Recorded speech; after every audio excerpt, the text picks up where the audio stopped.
Oh, starring Bend Over, yeah. Good one, yeah. I've heard of that, yeah. Okay, so... I personally like Shaving Riot's Privates. 3, 2, 1, we're back and welcome to another episode of the Pon Pod. How you doing, Mama Good Man? What is this? Oh God, here we go. Great song, to be fair. It's all the same. Okay, listen. The reason why he's playing this song, please. Alright, we get the point. Do you? Is that we're playing this song because we're talking about a film much derided, but one of our favorites. In fact, I think it's maybe one of the coolest films ever made. I think it's one of the greatest films ever made, hey, by the way. Now you're saying something. And I put it almost at the top, at the apex of great outlaw films. I mean...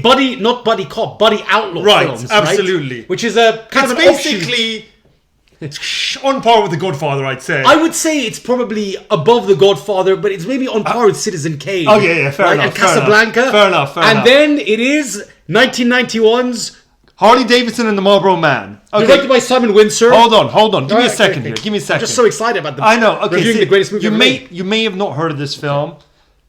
Give them the tail of the tape.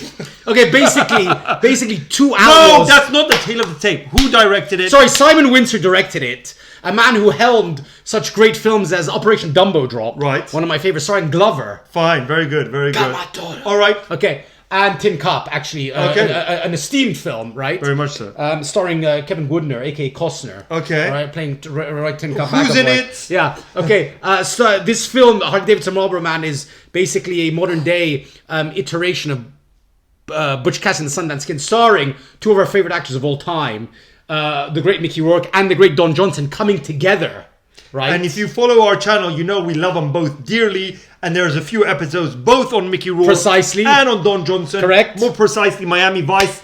Link in the description. Correct. Check it out. Correct. Go ahead. Keep going. Okay, so Box office. awful £7 million return on a $23 million or $7 million return on a $23 million investment. Okay. Big fallout between the stars and the director. They didn't get along. I mean, famously, Mickey Rourke says it's the worst film he's ever made. I mean, he should be ashamed of himself. I mean, I think it's the best film he's ever made. I think it's the best film he's ever made. Mr. Rourke, please. And I certainly think that Rourke, who at this point in time was about to jettison out of Hollywood and into the boxing ring, considered this film to be almost basically his FU to the industry. Wait, hold on. Yeah. Let's step back. So what had he made before Harley Davidson? Another one of my favorite movies of all time, the raunchy erotic thriller Wild Orchid, right? Which we've referenced before, which was panned massively as well, right? One of those what they call Skinamax, Zalman King production, Red Shoe Diary Productions, starring his soon-to-be wife. By the way, just on that topic, do you know there's a new erotic thriller out called Baby something? Good Will Humping. No, dude. Yeah. Please. Okay. Such a child. Know. You're such a child, young. Anyway. Oh, starring Bend Over. Yeah. Good one. Yeah. I've heard of that. Yeah. Okay. So I personally like Shaving Riot's Privates. I've not seen that one. It's classic. But anyways, Rourke is ashamed of himself. He's poured himself out.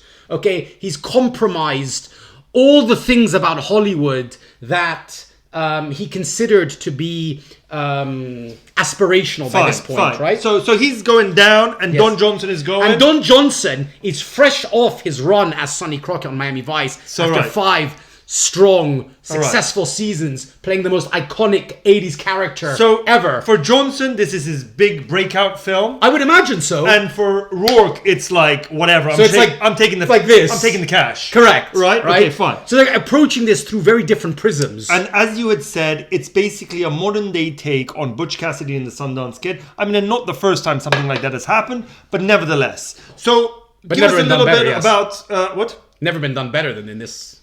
Damn, Skippy. Exactly. Let me tell you something before we get into it. Oh, go on.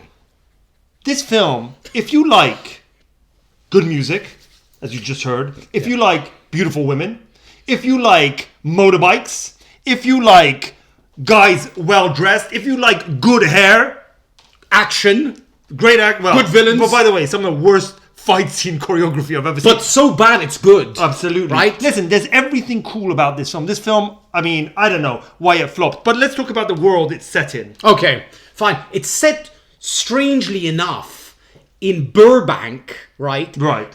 In the future, although this is a future that 1996. Exactly. And So it was made in 1991. 1991, which is Right. peculiar. Yeah. And I don't really know why. I haven't really gotten to the bottom of why, setting it in the very, very kind of near future is relevant.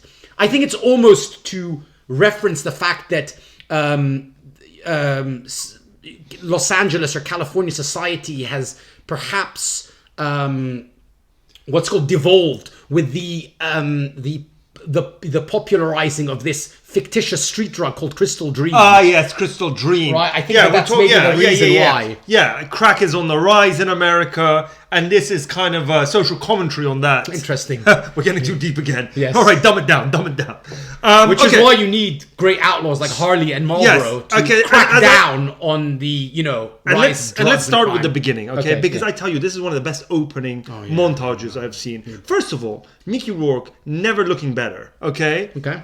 We're opening in this neo-noir type setting. Fan is spinning. Beautiful woman on the bed. Yeah. Rourke smoking a cigarette. It's 4th of July celebration. Correct. All right? Yep.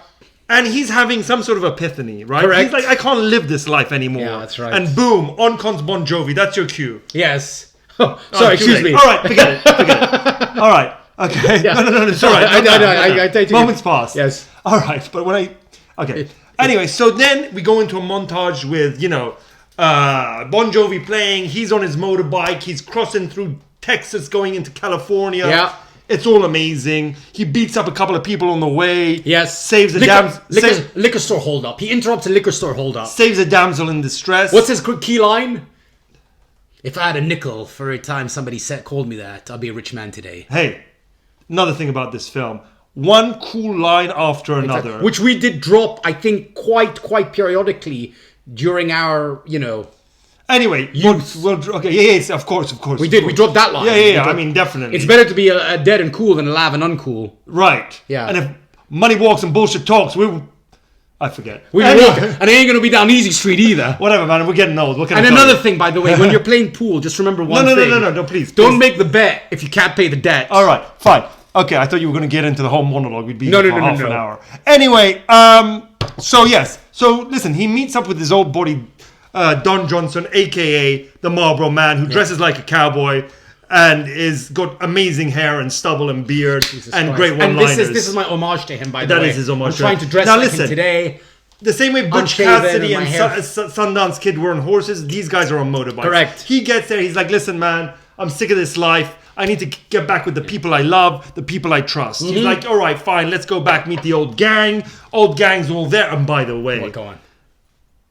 The old gang, they all hang out in this bar. Yeah. And as a kid, I used to think this was the coolest thing. Right. All right? To get into this bar, it's a bar within a bar. It's like a speakeasy, right? Yeah. They had to pick up a payphone, dial a number, boom, a door opens, they're in another bar. Awesome. And by the way, what a cast of characters. That's what I love. This band of merry men, right? These kind of misfit outlaws who are family. Talk to me, Marlboro. Right? They're family, right? All right. Which has been developed as a narrative with great success in subsequent films like the Fast and the Furious franchise. Can I just say right? one thing to that point? Yeah. And very diverse. Ahead of their time. Woke. You have a mute Native American, right? Absolutely, yeah. You have an obese American. Played by Big John Studd. Right, exactly. Wrestler. And you have Gus Fring.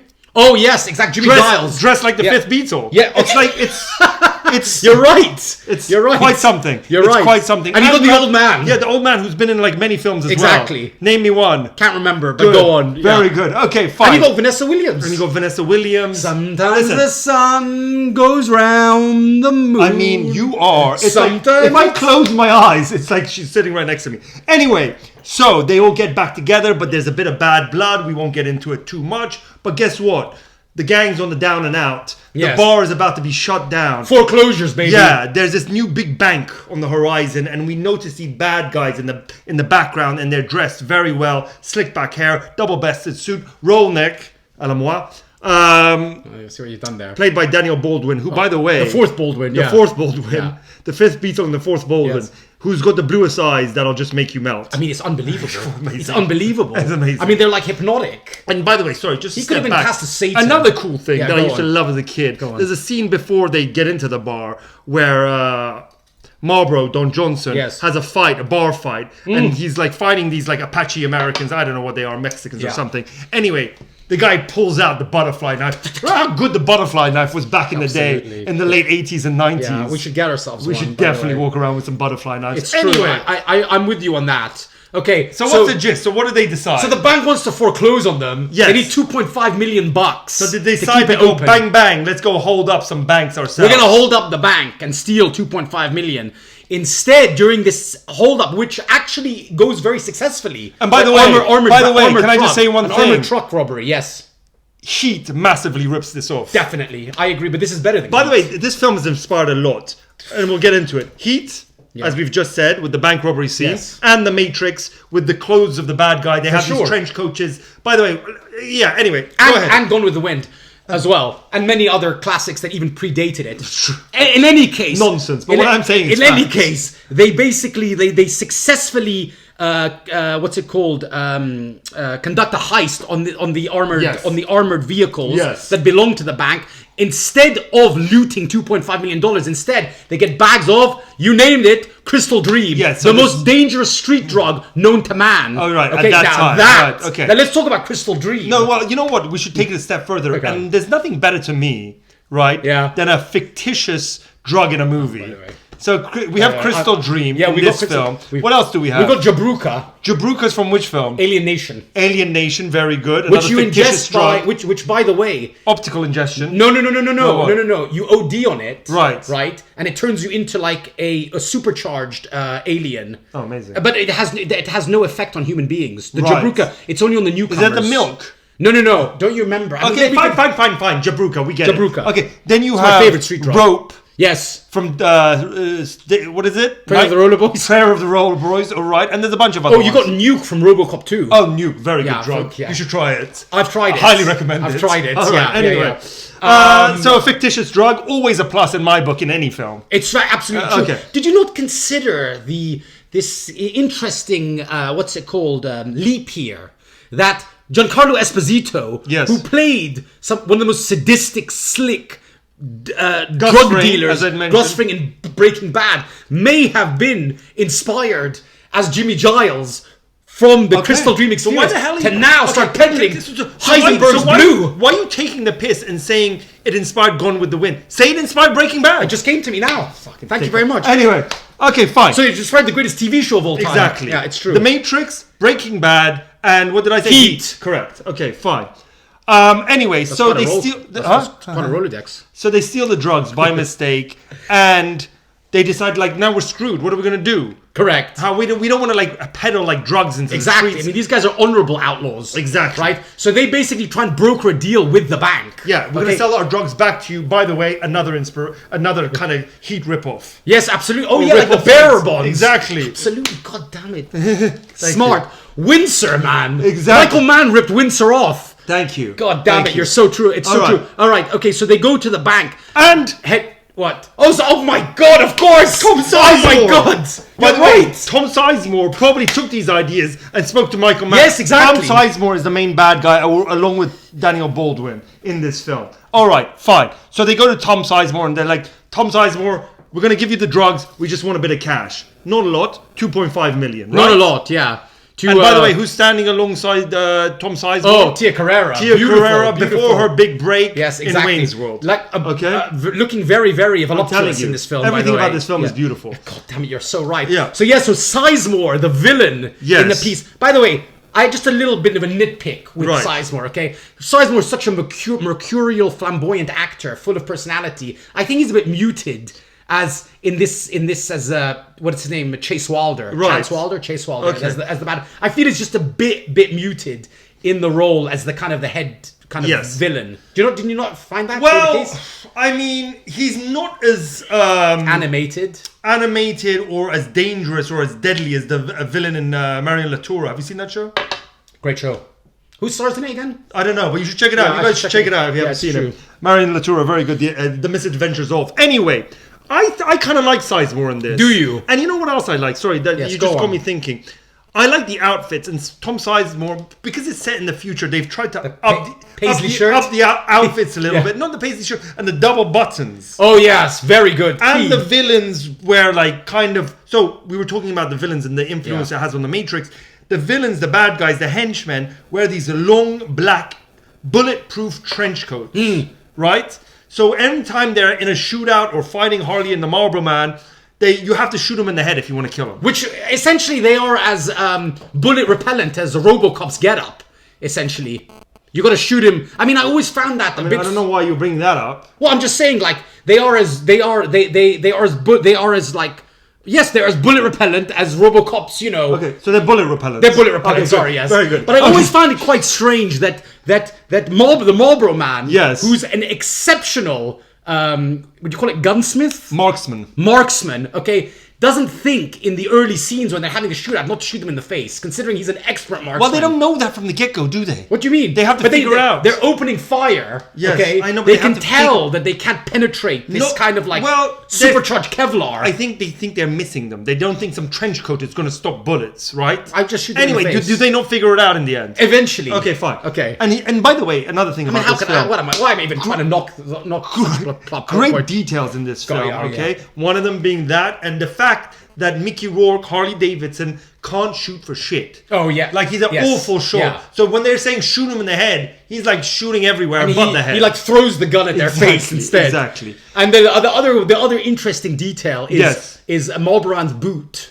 Right, yeah, exactly. He's got his dad's boots. These but he these never cool wants, alligator yeah, boots. he never wants to throw them away. Anyway, they serve as a massive plot point towards the end of the film. We don't want to give too much away. Yes. But it is better to be alive and cool than an uncool. That's all you need to know. It's true, and always shoot with a cigarette in your mouth. Absolutely, when you're playing pool, Right? it means. Yes, okay. exactly. Oh, Very yeah. good. Okay, so where are we at now? Okay, So so they go to make the deal. They go the and guy make the- said, sure, we'll give you the deal. Okay. Here's the money. they meet in this kind of graveyard.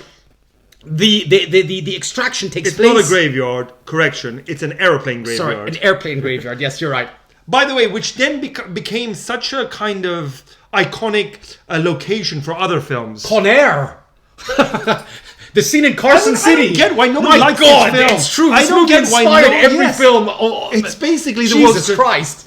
All right. Why is it such a flow? And by the way, it's not dated. It's not dated. It still like seems very relevant, and it's good, and it's not corny, and it's not cheesy. Okay, I mean, you know, it might not have freaking Timothy Chalamet in it, but nevertheless. It's true. Hey. Anyways, listen. Sorry, Okay. I didn't mean Chalamet. I mean Sly. Oh, Anyway, what the hell am I talking about? Let's continue. It's interesting you would mistake Chalamet for Stallone. Well, they look very similar. Yeah, Stallone is now auditioning for Chalamet's parts. Did you not know Apparently, that? yeah. Willy Wonka 2. Huh? Willy Wonka 2. Yeah, it's true. And the sequel to Moonwalker. Don't know why that came out. Okay, anyway. So yeah. So where were we? So they make the exchange. Yes. Sizemore and Baldwin and the goons give them the 2.5 million. They go back to their bar. Okay, Yes. they're and celebrating with their suddenly friends. the freaking Baldwin and his band of bad guys Yes. show up in their trench coats, in their like high-tech rifles, Yes. shoot up the place, kill everyone. Except for Harley and Marlboro. They make off with the money and with the... That's it, just the money, right? Yes. They But make there's a off- tracker. Don't forget the $1 Okay, tracker. hold on, I'm getting there. What are you I'm giving sorry, away? I'm sorry. Anyway, so they get it. So they massive thing. They put a tracker. You'll find out why when you watch the film. They put a tracker, and so the chase is on. Every time they think they've gone away, the bad guys show up. Blah blah blah blah blah blah blah. And then they decide. Finally, they figure out that there's a tracker. Yes. And they're like, okay, you know what? When they're on the roof of the hotel in Vegas. Oh, by the way, great scene. Okay, so I mean, by the way, one of the best jumping off a roof into a pool scenes Yeah. ever. And there's a lot out there, as you know. Yeah. This is one of the best. it's true, it's Right? true. Now this did take inspiration from Butch Cassidy, right? Directly, the scene where they jump off the cliff Yes, into the water. yes. It's directly, yes. it's Fine, directly inspired fine, from fine. that. Listen, Okay, you know, yes, of course, you're right. That is true. but you know, like every genius, like has to derive inspiration from something that that preceded them Absolutely. or it or whatever, Absolutely. right? So Okay, so right. then they figure out about the tracker, and Marlboro says, we have unfinished business. Our friends died. We got to go take them out. Hardy's like, dude, we got the money. Forget it. Let's get the hell out of here. Yeah. We call it a day. Anyway, they decide to split up. Yes. All right. Bow, bow, bow, bow, bow, bow. Okay. And then what does Marlboro say just before he leaves him? It's better to be dead and cool than alive and uncool. Key. It's true. Anyway, so just when you think that's the end, and Marlboro's going to go take out the bad guys by himself and probably get killed in the process. That's true, yeah. Who has a change of heart? Harley's back in the scene. Comes on So they're back. the big Bing. Harley. Anyway. And by the way, let's not talk about let's not forget the love interest played by Chelsea Field in this. We're not telling you every little subplot line in this, but there's also a love interest. Don Johnson, he's conflicted too because he loves this girl who's about to marry some other guy, but yeah. And don't you always love those conflicted love stories in action films? You know, she can't keep up with this like maverick lifestyle. You live life one day at a time, while the rest of us have to be responsible and so on. And she's now gonna like marry this kind of like steady guy. But she's in love. Obviously. Very similar to Chalamet and Sly in Expendables 6. Absolutely, yeah. Anyway, we're at 6. I thought we were only at 4. Oh shit. Well, okay. Anyways, yeah. Oh, you've seen the script work for the That's okay. Anyway, that's a good point. Yeah. All right. Anyway, and her good character name for her, Virginia Slim. Oh yes, that's it. By the way, Marlboro Man and Virginia Slim, 2 brands of cigarettes. Right. Absolutely. And the head of the bar, played by Bing Johnson, Jack Daniels. So I don't know why they have those like brand names as character names, but there you have it. Do you remember at the beginning of the film they preface what's about to happen by saying, with a disclaimer saying that, to protect against copyright infringement. In the opening scene saying like none of the characters are supposed to be mistaken for real people, all that kind of thing. Right. Because it's based on true events. It's true. It is true events. For sure. Anyway, so there's a massive shootout. Yes. Okay. Then there's a massive shootout. And by the way, the end scene is great. There's two shootouts. Yeah, there's the shootout with Baldwin and his bad boys. In the airplane hangars. Yes, in the airplane graveyard. Yes, we go back there. Yeah. And then they go take out Sizemore, and there's sort of a Die Hard-esque ending. Oh yeah, with the boot comes back into play, as I had mentioned, and voila, there you have it. And then it's weirdly, I guess the last few scenes of the film kind of don't really make a lot of sense, but they make sense. No, I'm sorry. The what's it called? The walk-off, as it were, right? I think is as powerful as anything you would have seen in Godfather 2. With the final shots of Michael Corleone alone in his garden, reminiscing with that kind of flashback shot of him with his family, and then it's a fast forward to him in the garden by himself. Absolutely. This one has Harley and Marlboro at Marlboro's rodeo. Yes. So they've come away with the money. They've enriched themselves. It's not actually known if they've managed to rescue the bar, though. Exactly. Which was the whole purpose of their escapade. Exactly. But nevertheless, they're that much richer. The thing is, sorry, before you just end on it. The thing is, this film went through a lot of trials and tribulations, as is well documented. Like Spectre. Sure. Yeah. Anyway, Spectre's a masterpiece. Anyway. Spectre 2 with Chalamet and Sly, by the way. Yeah. Anyway, so it's a love story. Yeah, I heard it. Yeah. So, anyways, no. The thing is, so apparently both actors hated the director. Yeah. They started directing the film themselves. Yeah. Which is weird because the guy went on to make Tin Cup, as you said. Exactly. Which is a great film. And the writer, by the way, I think. And you can tell at the end there's a lot of reshoots. Oh, you said the hair. Pay close attention. Like their hair is longer in one scene and then shorter in the other scene. I mean, we see it.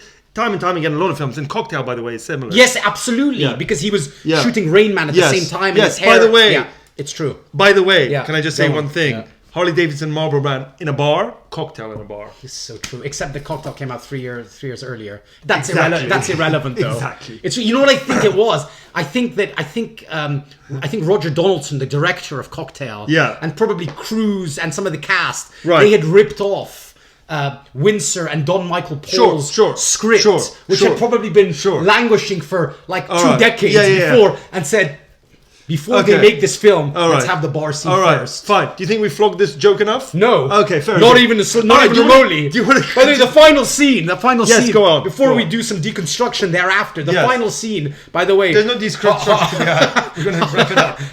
Harley Davidson. Get the song ready. Excuse me. Harley Davidson, about to, go off in the sunset, right? For good, sees this, what's it called? Hitchhiker. Yes. Beautiful, beautiful hitchhiker. Where are you going? Nowhere special. Come on. I'll take you there. Right? I mean, and by the way, let me just say this. My daddy told me before he left this shitty world, never run after a bus. You always get left behind. Good point. Exactly. By the way, all right, now, we've been very passionate. There's been a very, very enthusiastic and conscientious appraisal of one of the greatest films of all time, basically, right? Yes. And that I think should be recognized by the National Film Registry as being aesthetically and culturally relevant. Absolutely. And that future generations should watch if they want to get into either acting, directing, or writing. Right. Don Michael Paul, by the way, some of his writing credits that preceded this, Cyborg, starring Van Damme. Van Damme's breakout role. Amazing. Right? But I think he hit his kind of apex mountain with this. Absolutely. Harley Davidson, the Marlboro Man. Now, another thing, all right? Yes. Like, unfortunately, for these two great actors, two of our favorite actors of all time, right, it didn't really work out. No, the film flopped And massively. of course, but they became buddies. Yes, they did. Always a become silver buddies. lining. Yes, it's true. Yeah. It's true. But you know what? It wasn't all bad, I think, because, like, ultimately, I think it has developed a cult following. Yes. Right? It has developed a cult following. I think now it's been appreciated as being this kind of... Is that true, ladies and gentlemen? Have you guys seen this film? If so, what do you think? If you haven't seen it, please watch it. Let us know what you think. Please subscribe. Do I have it on the wall? Yes, it's up on there. It's somewhere Very there. good. Oh, Thanks. and by the way, I just almost forgot, by the way. Yeah. Sorry. Anyway, so let us know what you think. Comment, like, subscribe, please, all of that good stuff. And by the way, this is how we sign off today. Because I'm dressed like the Marlboro Man, right? All right. And I'm dressed like one of the henchmen. Roll net. Yes, sir. Harley Davidson's leather. Yes, sir. Just to get back home. Cowboy. We're out. Wait. On the steel horse I ride. I'm wanted. Dead or alive.